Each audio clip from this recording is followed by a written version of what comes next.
Hey guys, so while I'm stuck at home, because if you've been following to like my 7th, I think, subscribers, I'm stuck here until this guy gets kicked out because he threatened me. Anyway, I'm going to do a harm reduction video on intravenous IV use by injection, because I was never taught how to do it, and I was doing it wrong for a long time, and if you do it wrong you can get abscesses, a lot of things. Requiem for a Dream makes it pretty dramatic, but like I'll just explain to you a few things that I learned over time. So I never really, no one ever taught me, and then I was taught eventually, and there was a few hiccups along the way. One of the main hiccups being, depending on what drug you use, obviously the most two common intravenous use drugs are heroin and methamphetamine. Heroin will, if you miss, you'll get an abscess. We'll put hot water. You get a cloth, just the same if you miss with methamphetamine, but I'll tell you the difference. So with heroin, if you miss, you get a hot cloth and gently press down on it above your head so that it will gently go down. Heroin usually seeps straight into your body because it's pretty natural. If it's made well, and we got opioid receptors on our heads, so that abscess might go down pretty quickly, depending on where it is. So crooks of the arms, just here, so you can see my track marks, usually where you want to inject. With methamphetamine, it's a lot more corrosive to the body. So you can still do the same process, hold it down. I've done it many times and it does go in and disappear, but if you do it in your hands, bad place to do it. Heroin's good for the hands. Just if you miss in the hands, you get a massive abscess. I've found that all this happened to me, all these stories, of big lumps everywhere, but I've never ever had a problem where, I usually get rid of it by following the hot cloth on it above the head for a long time, running hot water over it. Just be kind to your body. Don't get all anxious and shit. And if you think you need an ambulance, definitely call the number in your country. So yeah, everything that has happened to me, I've never injected below the waist. I've always injected in the arms or the hands, never in the neck, nothing else like that. I think if your veins are in your arms, then you should stop doing it and seek help, like, to be honest. Below the stomach is a real problem because if you get clots down there, there are extremities that are so far away from your heart, and all of this, the brush is bigger if it's closer to your heart or head, is relatively true, but it's not too much. It's not that true. Like the crooks, you're going to get a pretty good rush. Hands, not. It's a bit similar. Meth will burn in the hands. And depending on how many, I use my hands a lot for meth and heroin because because my crooks weren't ruined, but everyone's body's different, so it does burn in the hands, and you still got the gasp and everything. But I can see what people say when it's in a crook, it's a clean shot, it's a bigger hit.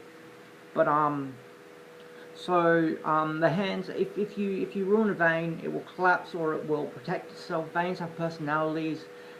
They'll hide from you. They'll if you keep poking, so I suggest just take a break and come back to it, because they'll know they don't want you to keep poking at them.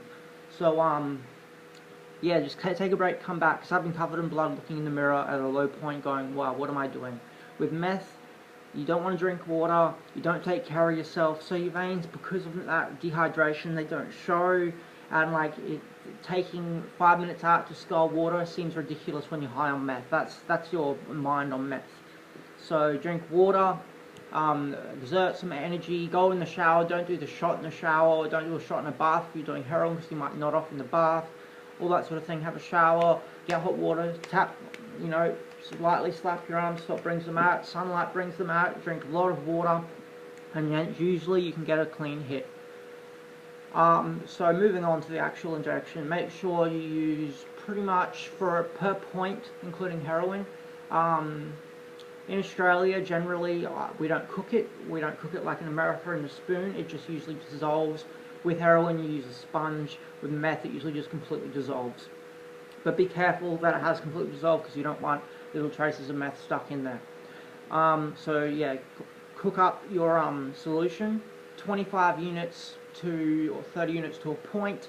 You don't want it, depending on the I forget the word, the acidity of it. Like some batches are different, so just snort the batch, try and work out how much water you're going to need, because the more water, the less water, it's going to be thick. It's going to, my mate used to think the less water, the bigger the high would be, but that's completely wrong.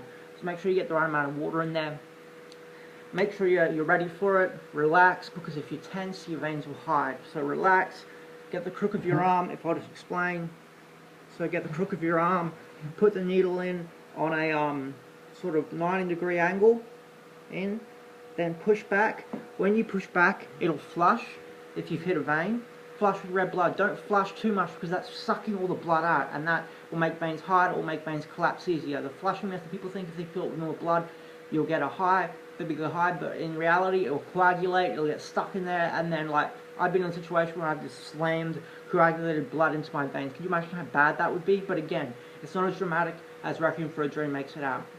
So don't flush too much, just a bit. It'll flush through with red blood. That's how you know pure, real dark red blood. That's how you know you've hit a vein. Push in very slowly, not too fast. I've had people, when I couldn't do it myself, do me, and they push it in real fast, and it damages the vein. Push it in real slowly, and then release the needle. Take the needle out very slowly, so it doesn't, like, make sure it very slowly. Then put an alcohol. Sorry, before this even happens, you should alcohol swab it once. Make sure you don't share needles. Use a clean needle. Make sure it's clean out of the packet. You've seen it out of the packet, otherwise it's considered a hot shot. A shot you don't know that the needle's been tampered with. So after you take the needle out, put an alcohol swab over it, or just a piece of paper, put it above your head, and then yeah, let the rush come in, if that's what you're into, and then hold it there. And then I've seen people use one track mark over years because they've taken care of it.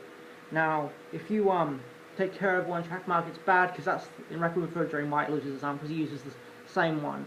I used to rotate between this arm, that arm, and my hands. My hands have completely disappeared, or you can see a bit of damage there. But because when a vein is damaged, they create smaller veins that can't really take in the amount, you know, like, and they create small veins around it called superficial veins that can't take the amount of you know, the solution going in. So yeah, that's a clean shot. If you hit an artery, so veins travel blood to the heart, arteries make blood travel away from the heart. I've hit an artery, I've ejected one. It's a painful rush. You still get high. It's more of like a head fuck. An artery, the blood will swell up, like sort of not dark red, but swell up. It won't flush. And if you push it in and you think it's an artery, you'll get your heart will suck on real fast. Or with heroin, you'll get, it'll be an uncomfortable thing. So pull out and try and find a vein. Don't get impatient and just inject into an artery or inject under the skin, called skin popping. Even with heroin, which skin popping is considered an okay method, try and find a vein, people. Always use the crooks. If you can't use the forearms, I've used them. They're the easiest to find. Just make sure you hydrate your water, keep your energy and your food, and if you take care of yourself, there's no reason why. It's just while you're on meth, you don't take care of yourself, and that's why all these problems come up. So yeah, that's how I was taught how to inject. And I used to rotate between, yeah, as I said, I got abscesses. I dealt with them the way I said. I never went to the hospital over them. I dealt with them, and luckily they always went down. And they didn't scare me. They would scare me now, but looking back, because I was high on the drug, I just wanted to get high. And you still get high, so if you miss, don't worry about that. You just hold it down. It absorbs in your body. Meth is corrosive, so it's bad if you miss, but it will still eventually go into your body because it's got nowhere else to go. It'll just burn, not burn, but take longer. But use that hot towel method over the abscess, because that's what it is. It's an abscess. It's a drug, depending on where it is, a drug captured between your skin and the blood vessels. So, what was I going to say? Oh, it was something important. While using meth, so yeah, the blood vessels are the arteries and the veins, so yeah, deep vein. Don't go deep vein. Don't go too deep in, because you'll know they're deeper than you think. But like everybody's different, so you need to find the right angle. You need to pump them up. Use a tourniquet so you know where they are. Because if you get a deep vein and you miss, that is a different issue altogether. You get deep vein from thrombosis, it'll be a very bad issue. People who inject real far in, not a good idea. Use the superficial veins on the top of your forearm. That's about all I've got to say, people. Hope this has helped.